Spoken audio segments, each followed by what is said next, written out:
Hello, everyone, and welcome to today's webinar, Navigating the Value-Based Reimbursement World. Before we get started, I'd like to go over a few items so you know how to participate in today's event. You have joined the presentation listening using your computer speaker system by default. If you would prefer to join over the telephone, just select telephone in the audio pane, and the dial-in information will be displayed. You will have the opportunity to submit questions to today's presenter by typing your questions into the questions pane of the control panel. You may send in your questions at any time during the presentation. We'll collect these and address them during the Q&A session at the end of today's presentation. For any questions that we are not able to answer, today's presenter will respond directly to you via email. Today's webinar is being recorded, and you will receive a follow-up email with a link to view that recording at the conclusion. Our speaker today is Kieran Higgins. I would now like to introduce Kieran Higgins to begin today's presentation. Thank you, and good morning, everyone. I would like to first thank you all for participating today. I'm a supervisor here in our healthcare practice at Citrin Cooperman.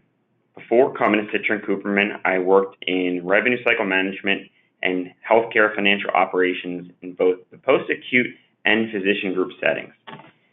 Here at Citrin, we focus on healthcare with the mission of providing our clients with the actionable advice and entrepreneurial solutions that will enable them to navigate today's rapidly changing landscape across the continuum of care. We serve well over 300 healthcare organizations nationwide, and our team strategically assists our clients to plan for the future, guide them through strategic transactions, develop strategic plans, provide extensive capital planning, develop innovative compensation methodologies, and provide reimbursement enhancement services and many other strategic services, along with our top-level assurance and tax services. Also joining me on today's webinar to cover some very important topics and give you more information on our healthcare technology services is my colleague, Lorraine Valley. Lorraine is a manager in both the healthcare and technology practices.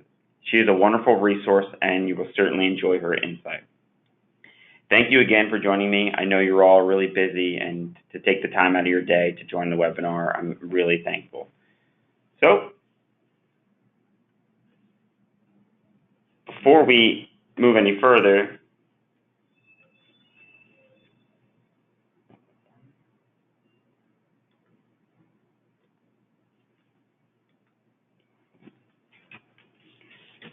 I'd like to jump into our agenda slide. We can cover the agenda for today's webinar so you can become familiar with the flow and the organization as we move forward. I'd also like to let you know that we have a couple of polling questions, and I'm really looking for your response and truly value your feedback.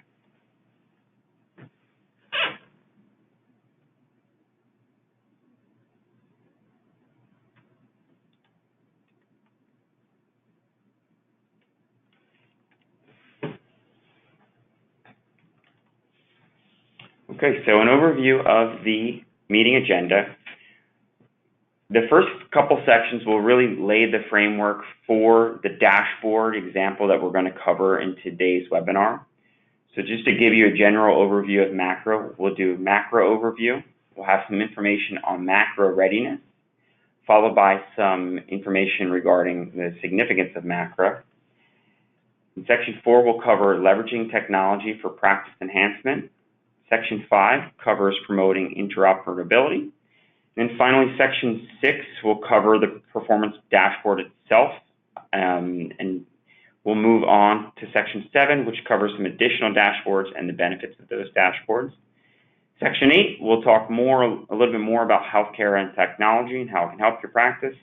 And Section 9, we will wrap it all up.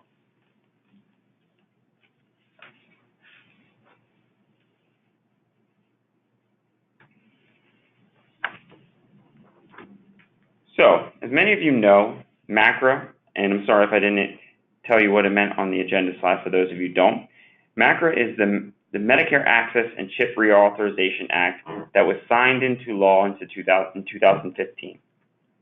It really began to take shape and affect the payment framework, though, in January of 2017.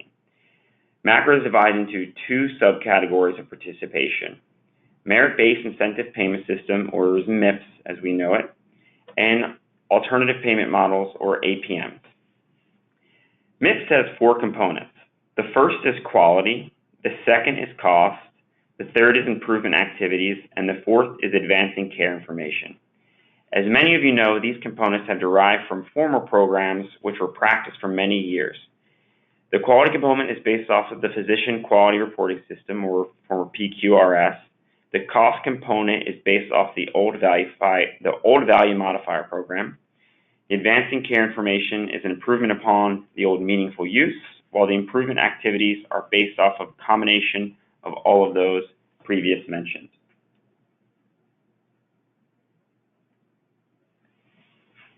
Sorry about that. Additionally, alternative payment models provide a second path towards value-based care.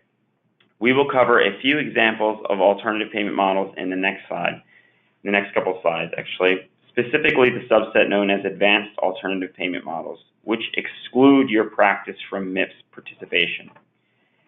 Alternative payment models are designed as a payment approach that gives added incentive payments to provide high quality and cost-efficient care. APMs can apply to a specific clinical condition, a care episode, or a specific population. These models are not just incentives, but fundamental changes in how we pay for healthcare in the United States. It is these models, particularly those dealing with the cost of care, that have the potential to fundamentally alter the value we receive from healthcare. New APMs are being developed annually. Through the creation of MACRA, the Physician-Focused Payment Models Technical Advisory Committee was created to review and make recommendations for APMs. Before we move any further, I wanted to open up the polls for the first time. So I'm really excited about your participation. I really just wanted to gauge your audience to figure out your current understanding of MACRA.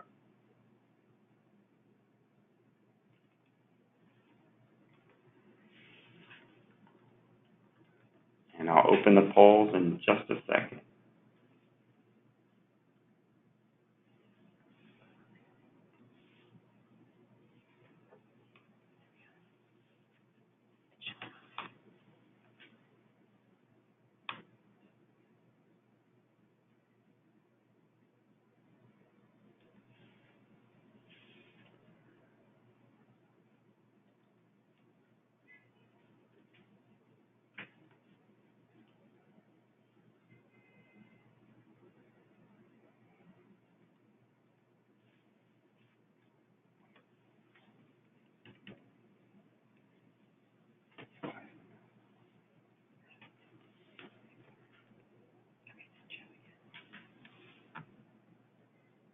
So we got some good responses coming in.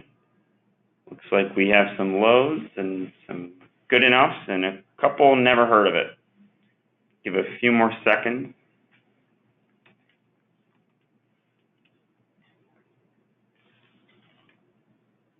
Okay. So thank you for your responses. I know MACRA may be new to some of you, and I have an understanding that a lot of you do have some background, and I'm hoping at the end of this presentation we even get a little bit better understanding together. So moving along, we're going to cover MACRA Readiness. And in this slide, we'll cover some examples of advanced payment models or alternative payment models, which would exclude your practice or client from participation in MIPS. And instead of getting into full detail about them, I will give you some background on a few. One that I've worked on the most extensively in the past is Comprehensive Primary Care Plus, or CPC Plus. CPC Plus is based off care delivery models similar to Patient Centered Medical Home, with the goal of strengthening primary care with regionally based payment reform and care delivery. There are currently 2 tracks which have advanced delivery requirements and payment options to meet the needs of primary care practices across the United States. CPC Plus is currently offered in certain regions across the country that CMS has determined are the highest priority. You must be selected to participate, and CMS will continue to develop additional regions that could be opened up for application. Once you join you're assigned a practice transformation coach by CMS, which helps you with process improvement, something that I think is really cool. You are also granted access to your patient's Medicare claims data upfront, which is really valuable to transform your practice. Many organizations join CMS collaborations just to get their CMS claims data, which is really, really an inclusive amount of data. In addition, we have also worked on a great deal of the various types of ACO models. We also mentioned this slide, bundle payments for care improvement activities, or BPCI Advance, which is set to begin in October of 2018. This new model, unlike the old bundle models, excludes you from MIPS participation. I know the next application period will set to open the spring of 2019. If you're interested in learning more about any of these collaborations and their impact on your organization, please let us know. And right now, I'd like to hand you off to Lorraine Valley, who I mentioned before, to talk about the table in the slide from one of her MIPS articles she recently wrote. Thanks, Kieran, and good morning, everyone. It's a pleasure to be here talking about MACRA and value-based payments. So I wanted to briefly discuss some of the differences between MIPS Year 1 and Year 2. Now, as many of you know, in Year 1, the threshold to avoid a negative payment adjustment was very low. Providers only needed to report on one measure for one patient once during the entire year to avoid the negative penalty on 2019 claims. Some providers did opt to do more, and they went for a positive payment adjustment. So some of those providers reported across all the categories for either 90 days or for the whole year. But now that we're in Year 2, the requirements to avoid the penalties have predictably increased. The biggest difference in Year 2 is that providers now need to report for a full year of data. Now, if you haven't been diligent about capturing your information, now's not the time to panic. Even though we're halfway through the year, there's still plenty of time to catch up as long as you start now. But please start now if you haven't already. So as Kieran mentioned, now that we're in Year 2, there are 4 categories: quality, promoting interoperability, which used to be called advancing care information, improvement activities, and the new category of cost. The quality category focuses on healthcare processes, outcomes, and patient care experiences. And providers will need to report on 6 measures, including at least 1 outcome measure, but there are 275 measures to choose from. And the majority of the specialties, including general medicine, have a recommended subset, so finding the measures that work best for your particular provider or practice is easier than it sounds. Promoting interoperability, we're going to talk more about in a little bit, but for that, providers report on base measures, and then they stack performance and bonus measures on top. The improvement activities category, as its name would suggest, is about activities that improve clinical practice. And for this one, providers report on up to 4 measures based on the weight of each measure that they choose. And then the final category, cost, which again is new this year, providers don't have to do anything because this is calculated by Medicare based on your previous billings. So now I'm going to pass it back to Kieran to talk about what all this actually means.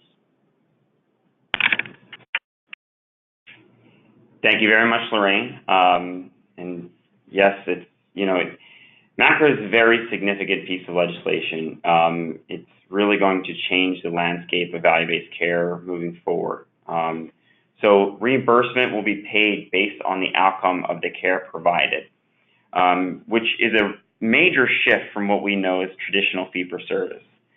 The providers must keep in mind what is happening across the continuum of care for every patient as it pertains to patient satisfaction, cost, and quality. CMS and the payers are shifting payment to reflect things I previously mentioned. Outside of just the CMS collaborations, the payers also have their own types of value-based collaborations. You might have heard of Aetna, STARS program, or the other collaborations that the private payers have.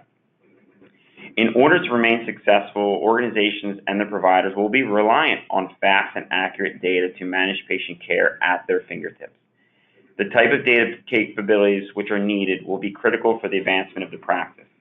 Things like an integrated EMR help avoid duplicity in care, which drives down cost. CMS has set out to adhere to the following triple aim approach: improving the patient's experience of care, quality and satisfaction, improving the health of population, and reducing the per capita cost of healthcare. So, leveraging technology for practice enhancement. This MIPS really does a good job of tying all of this together. EMR and other technological optimization is a huge area of improvement for most organizations. The landscape is constantly changing as new technology is developed every day, which is driving organizations to perform better and try to outperform their competitors. Providers have been faced with the challenge of doing more during an office visit, as many of you may know. They have to cover things like preventative care, chronic disease management, capturing the quality data while filling the gaps of care, and adequately document for both clinical and billing purposes. Providers are also expected to do this in a shorter amount of time than ever before, which causes a tremendous amount of additional pressure and stress. Most organizations have done very little since the initial setup of their EMR to improve provider efficiency. And as reimbursement continues to get more challenging and complicated, there will be a need to have considerable focus on doing the necessary vendor maintenance to build out things like special templates, find ways to minimize the clicks throughout a patient visit, and make sure the quality documentation is streamlined. So that really brings us, that really brings us to talk about our main point today, which is providers need to be presented with good feedback on how they're performing in these quality areas. With these feedbacks and what we'll cover in my example of the provider performance dashboard, the feedback can be provided in as real time as possible.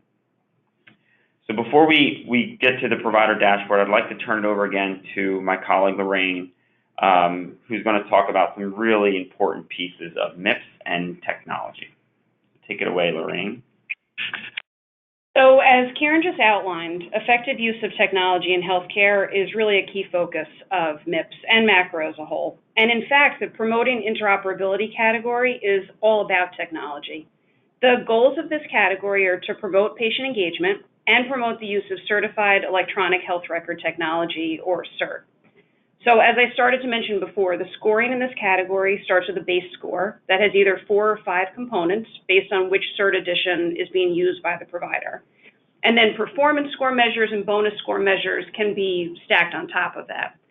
Essentially, the long-term goal that this category is working towards is to better coordinate care among providers and get patients more involved with their own care. Because eventually, as Kieran said, this should lead to reduced healthcare costs as redundancy and testing is reduced. And on top of that, better educated and involved consumers may lead to healthier patients. At least that's the hope. Kieran, if you would please advance to the next slide. I'd like to shift into how we can work with healthcare clients to make sure that the technology that they have in place is working for them.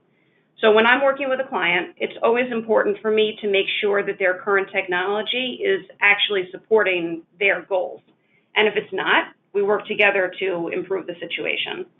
So as it relates to MIPS, I'll ask a series of questions.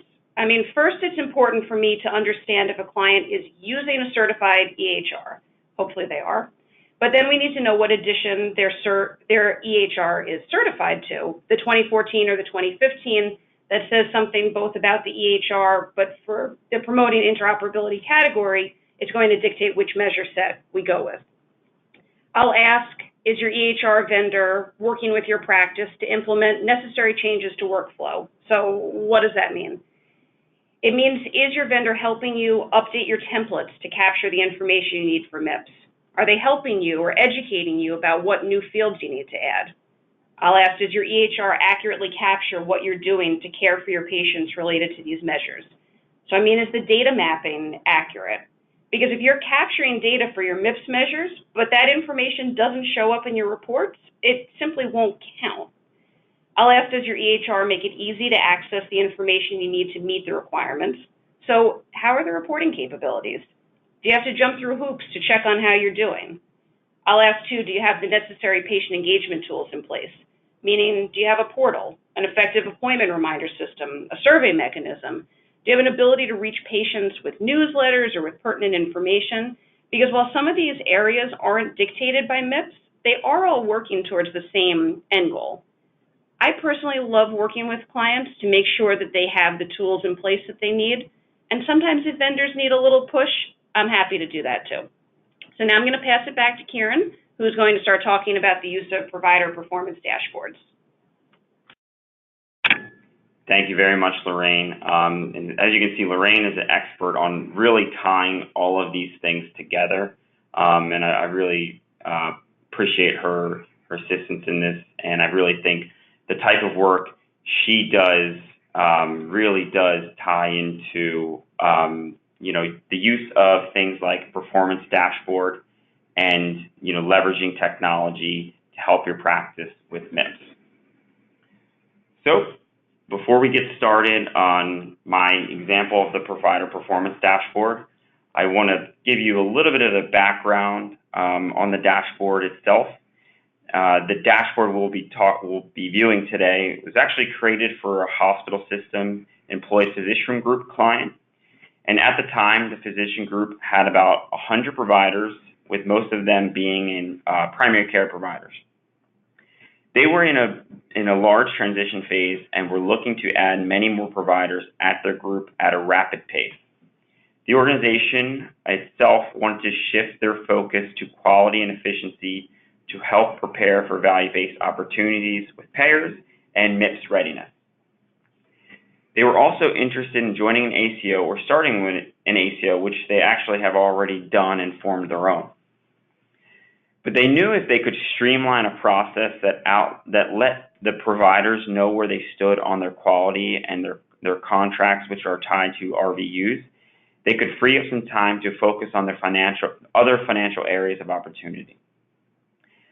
This client had an EMR who had a dashboard that was built to be very similar, but the problem with that dashboard was that none of the information was mapped correctly inside the EMR. So with that being said, they wanted to achieve two things. They wanted to build a dashboard with what they had available for the time being to help drive operational efficiency and begin to leverage their EMR vendor to fix their built-in dashboard, which would help them prepare for MIPS and free up additional time, as I mentioned, and let them focus on other areas of opportunity and need. So we were able to help this client create the dashboard and make sure they were pulling the quality metrics we'll cover into the correct field. We were also able to help with them to work with the vendor to create an automated dashboard, which incorporates many of the items you will see in this example. They now have a dashboard built in for all of their MIPS providers and additional dashboard for their CPC Plus participating locations. Currently, this group consists of nearly 300 physicians and one of the largest, strongest multi-specialty groups in their region. Since this dashboard was built, we have been able to help this client in many other financial areas of opportunity, which include streamlined revenue cycle management and various joint ventures. So you can see this dashboard they use as a tool to drive operational efficiency and help them expand the practice the way they're looking to do. And before we really jump into today's dashboard, I'm sorry for the delay, I wanted to open up the polls again and ask the following question. Does your organization, or in some cases your clients, have a current process in place to track quality and productivity?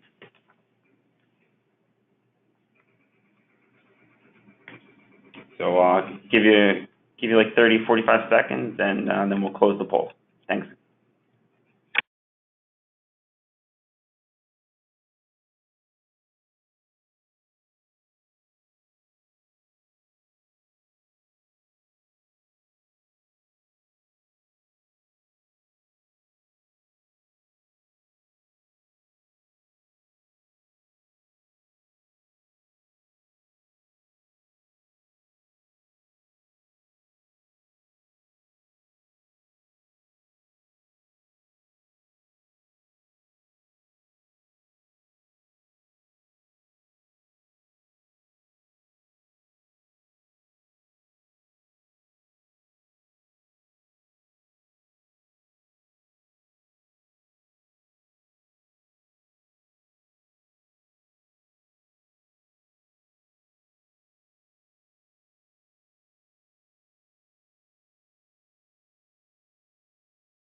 So I see we have again, some mixed results. A lot of you have answered, of course, but there's also a pretty good amount of sort of and not really.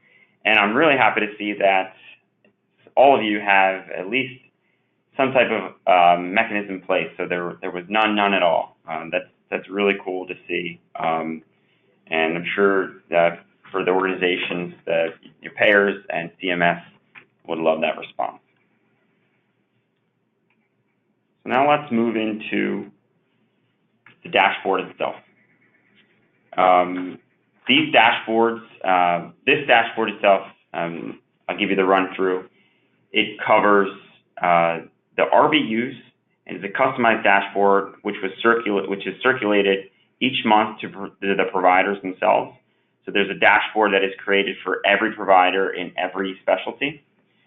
The WRVU target is tied to the actual contract requirements of each specific provider individually, which is built into the dashboard. At the request of the providers, they wanted to know the estimated number of visits needed to meet their monthly RVU targets.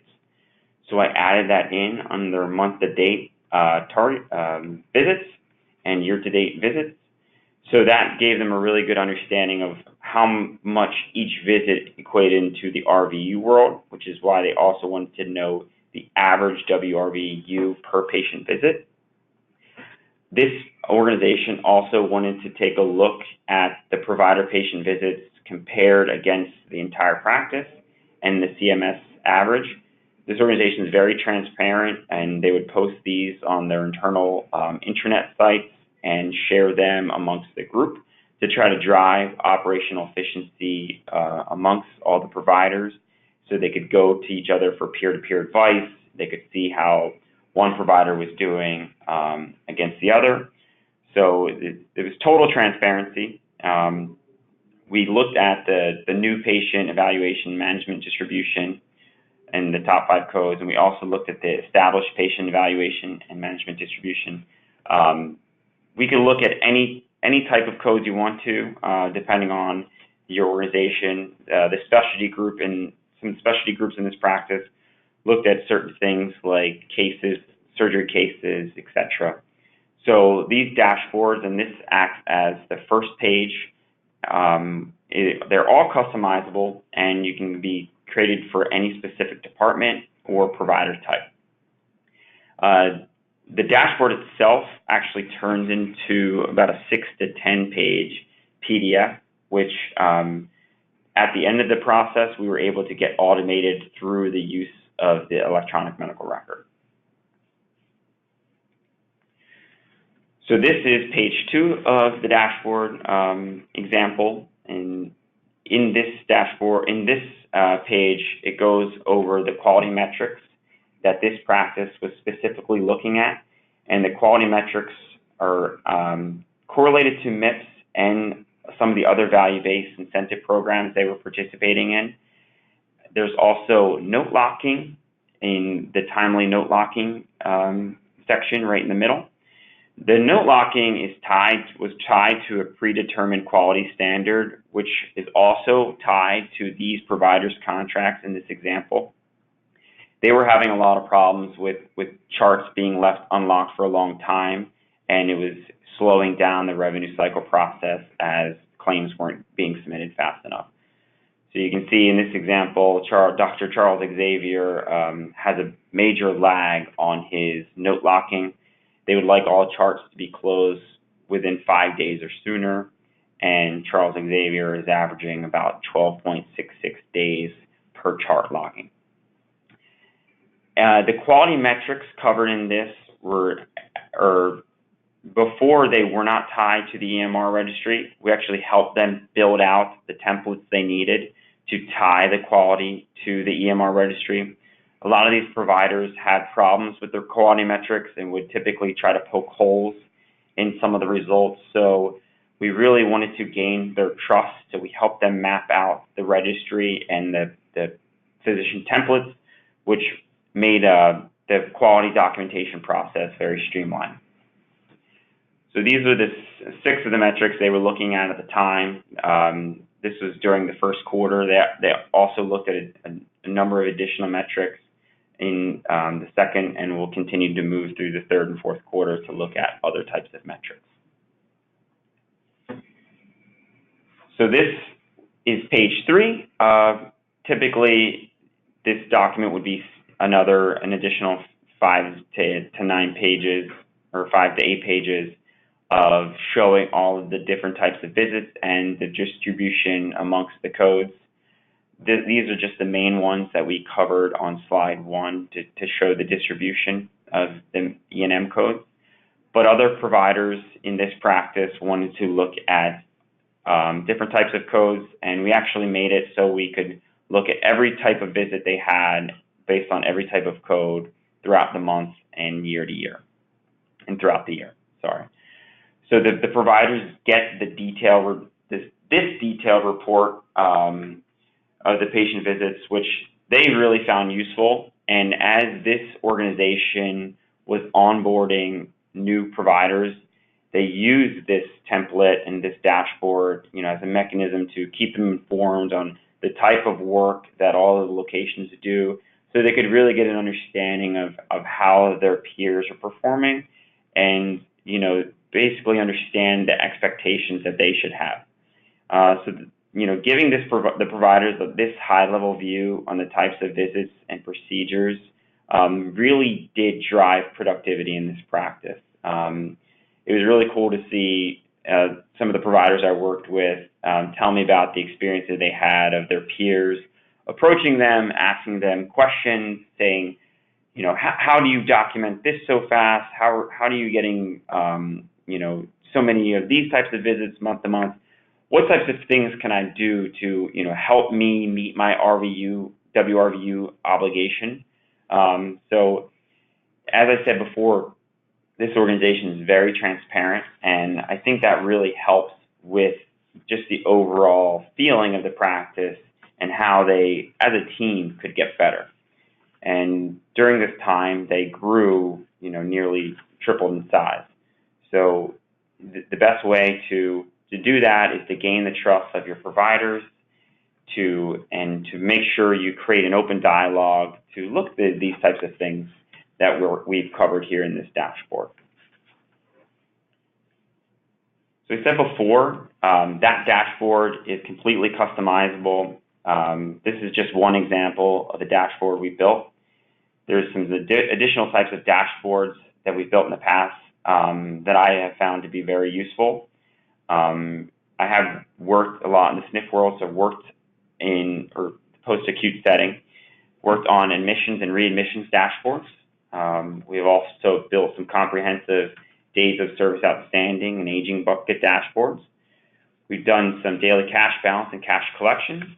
We also have the capability to do daily census, payment lag report, just your high-level gross revenue and payer mix of revenue on a month-to-month or week-to-week basis.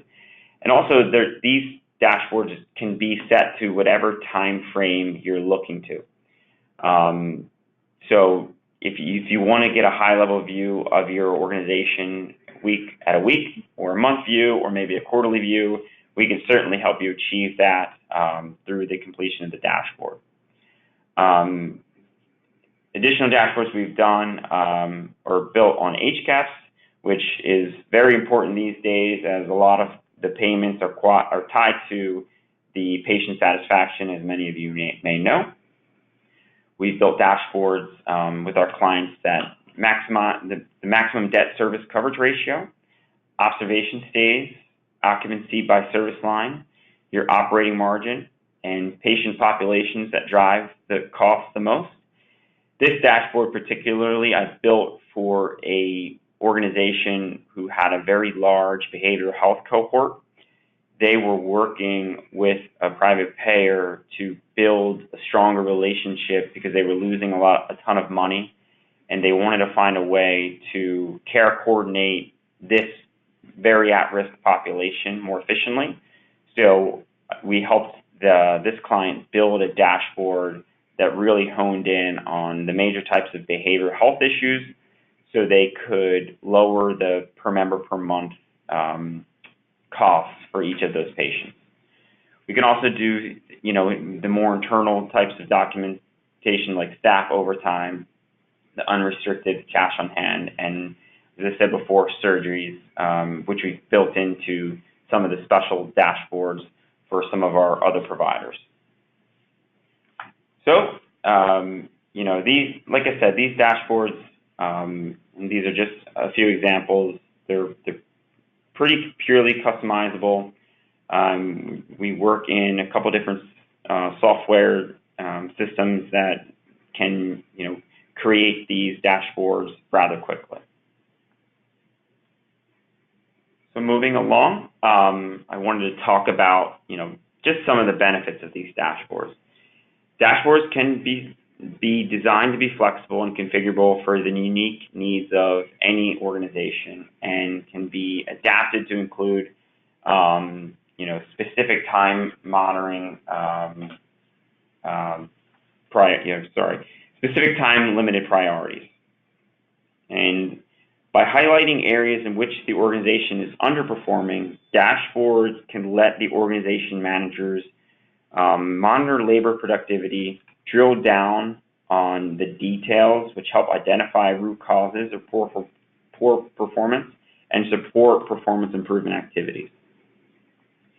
Dashboards facilitate the consolidation of data into a central location, thereby promoting data interaction and shortening the data capturing, provisioning, and analyzing processes for future initiatives. The dashboard example we covered, as I said, really drove operational efficiency in this organization. Healthcare dashboards have provided the capability to access more detailed information about key performance indicators and other key measures, which identify common variables from the data to draw new and previously unseen connections.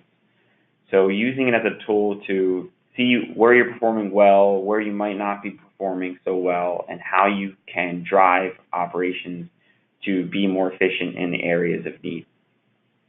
And the dashboards, as I mentioned in the past, they ensure greater transparency. They highlight the benefits of change initiatives and allow us to identify common variables from the data to draw new and previously unseen connections. When I first worked with this client on this dashboard, I was amazed about the feedback I was getting from providers all throughout the organization. And I realized that then the providers as a group of peers joined together to really drill down on the things that they needed the most for this dashboard. And there was a lot of collaboration and internal discussion on how they could use the dashboard to drive operational efficiency. So I wanted to introduce Lorraine again, who's going to talk about healthcare and technology and sort of tying things we can do here at Citron Cooperman together. So I agree with Kieran that dashboards can be a very effective way to monitor many different aspects of a practice. And I personally, as Kieran said, think that the best thing about them is that they can be customized for any specific concern or need of any given provider or practice. And it's also very helpful that they convey a lot of information visually, because we all know the doctors are very busy. So presenting that information quickly and cleanly is really important. So when Kieran and I work with practices, we understand that every practice and every provider is unique. And technology is not one size fits all. So if we force a solution that doesn't make things better, it can often have the opposite unintended outcome. So we work to get to know you and your business. Kieran and I represent some of the non-accountant members of the healthcare team. So not only can we help you navigate this brave new world of value-based payments, but we can also help with a variety of other situations, some of which I've laid out here. An example could be that providers might say that they just don't feel that they're getting everything out of the EHR that they need.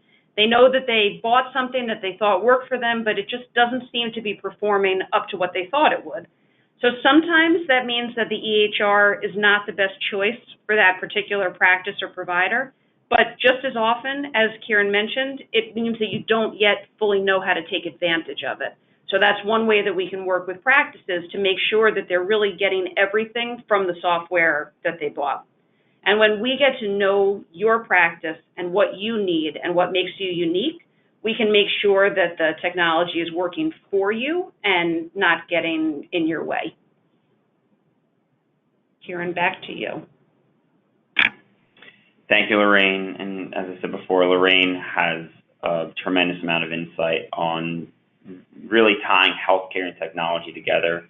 And, she's been a great resource for me as, we continue to do more of this type of work. So I really appreciate her participating today, and her insight has been invaluable. So wrapping all of this up, how is your practice or current client client currently performing? And depending on your EMR, some are better than others. And I've seen some very terrible EMRs that couldn't do any of this, even though they said they can. It can be really hard to gauge if you don't have some of this information in front of you. Do you have a form? We talked about if you have a formal way of tracking your quality performance, and I was glad to see that many in the audience do. And do you track any important financial metrics? If so, I would be curious to know how, and talk more about the types of things that you at your organizations do to drive operational efficiencies. And which tools are you giving your providers for success? How do you hold providers accountable or incentivize performance? This organization, they wanted to begin to tie their new contracts split to quality. They wanted to make it 85 WRVU base and 15% quality base. So they were really looking to be a major participant in the quality space of healthcare. And they are very technological driven and have done a ton of vendor maintenance to make sure that they got the most out of their EMR. So with that being said, as an open-ended question, how can Citron Cooperman help? And we're going to move right along to our questions phase, and we'd be really happy to see and talk about some of the questions that come through.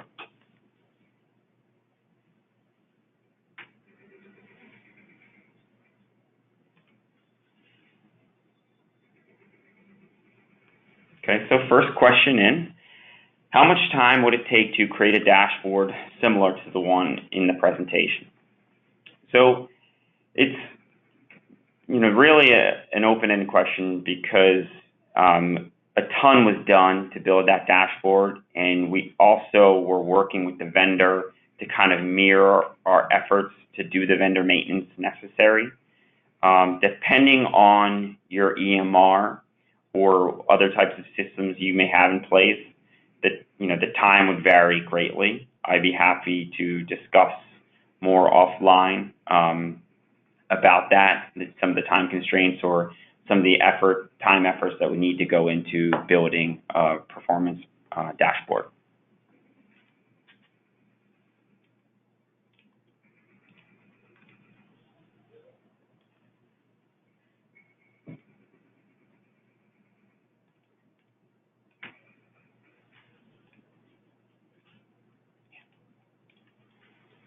Another question, can you provide some more information about WRVUs and their significance? I would be happy to send you detailed information on WRVUs.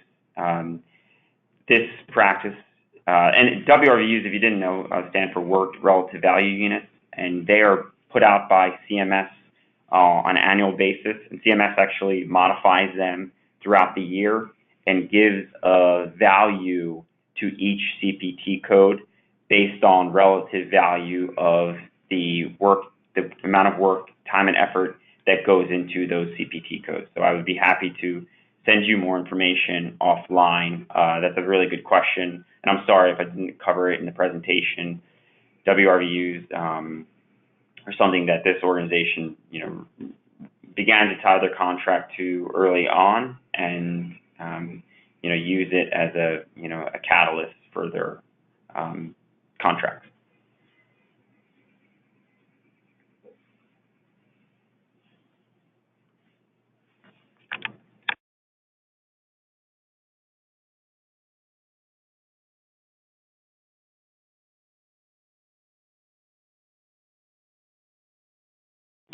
All right, so there's a question. Lorraine, you mentioned making technology work for you. Could you give an example? Sure. So there was a client that I worked with that had an appointment reminder system in place, but it was pretty basic in the functionality that it offered. It could simply make reminder phone calls for appointments. And it also required a manual process every day on the part of someone working in the practice. So this technology was not really working for them. So what I did was talk with the client and find out what exactly it was that they were looking to achieve. So along with the reminder phone calls, they wanted the ability to contact patients by email or text. They wanted to be able to send out patient surveys, which is part of MIPS, and they wanted to be able to send out newsletters. They wanted much more functionality, and they did not want to have to manually intervene to make this process happen every day. So we had a series of conversations. I determined what it was that they were looking for, went out, determined what options there were. We went through the options. We picked a product that made much more sense for them. And then I worked with the client to implement the solution, and 2 years later, they're very happy. It's doing everything that they wanted it to. So that's how we take the technology and find exactly what the particular client, practice, provider needs and get something that works for them. The other solution may have worked perfectly for a different practice, and in the past it worked well for this practice. But as they advanced and wanted new things, they needed technology to adapt with them. So thank you for that question. We have another question. What other types of providers were in this organization? Some of the providers, they had many various they were multi-specialty practice. They are a multi-specialty practice.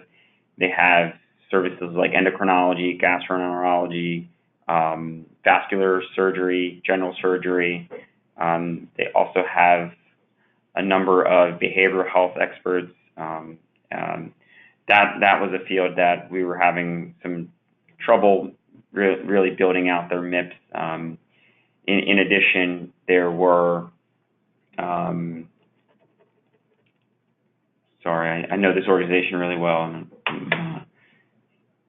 I can give you more detailed information offline about the practice, but they're a very very big group now, and they want to continue to basically find more and more providers in their given region that will join their practice. So thank you for that question.